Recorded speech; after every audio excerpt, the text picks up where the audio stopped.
Howdy folks, we're here with Joe Atkins again. Our first site is the Wakota Bridge, as you can see in the background. Joe, this has been sort of a painful process down here in the South Metro, this Wakota Bridge, but the good news is it's back up and running. Yeah. They started the first span, as you can see, and then there was a delay on the second span over some funding issues. And as it turns out, you held some hearings with regard to the delays.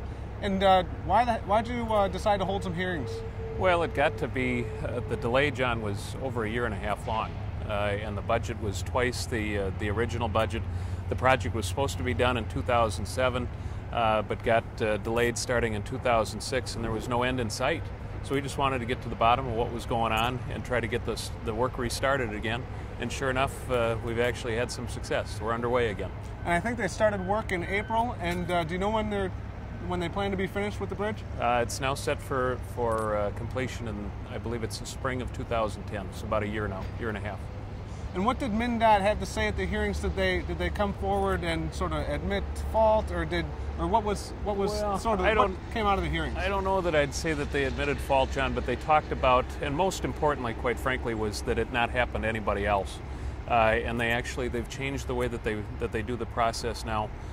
Most importantly was they selected a design for this bridge that had been used a few other places but had failed about half the time. It wasn't a good design and it shouldn't have been selected in the first place.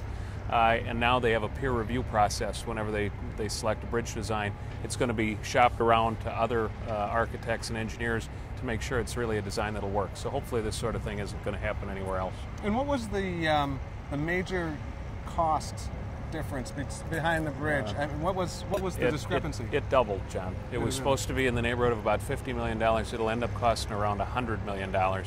And just as critically for all the businesses and the people that use this bridge is that the time that it's taking to build it is roughly double as well.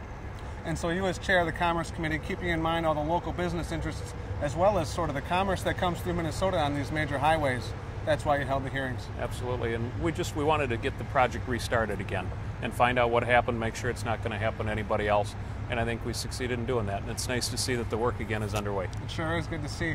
Well, there you have it for the Wakota Bridge. You can kind of see all the stuff going on behind us. Hopefully there won't be any more hiccups and we can move forward on the bridge. Why don't we move on to our next site? Sounds great.